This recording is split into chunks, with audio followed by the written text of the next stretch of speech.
নবী পাক সাহেবে লাউলা 40 বছর বয়সে নবুয়ত্ব পান নাই, বরঞ্চ নবুয়ত্ব প্রকাশ করলেন।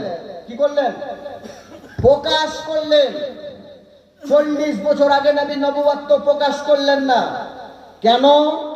একটা হিকমতে ইলাহি এটা, কি 40 বছর পর তোমরা কোরআন পড়ে নিবা, 40 বছর আগে কোরআন দেখে না।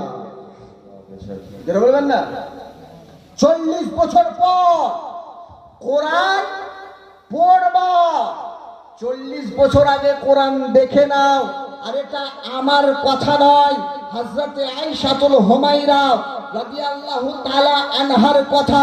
সাহাবায়ে কেরামগণ জিজ্ঞাসা করলেন, ইয়া রাসূলুল্লাহ, ইয়া হাবিবাল্লাহ সহধর্মিনী, এ উম্মাহাতুল মুমিনিন আয়েশা সিদ্দিকা, একটিবার বলে দিন নবী মুস্তাফার ক্যারেক্টার কেমন, নবী মুস্তাফার আদর্শ কেমন, নবী মুস্তাফার চরিত্র কেমন, নবী মুস্তাফার আচার আচরণ কেমন। তো নবী পাক সাহেবে লাউলাকের স্ত্রী হযরত আয়েশা সিদ্দিকা রাদিয়াল্লাহু তাআলা আনহা বললেন, এ পৃথিবীর মানুষ, এ সাহাবায়ে কেরামগণ, জিজ্ঞাসা করতে আছো নবীর আদর্শ কেমন, জিজ্ঞাসা করতে আছো নবীর চরিত্র কেমন, জিজ্ঞাসা করতে আছো নবীর আখলাক কেমন, জিজ্ঞাসা করতে আছো নবীর সিরাত কেমন, জিজ্ঞাসা করতে আছো নবীর আদর্শ কেমন।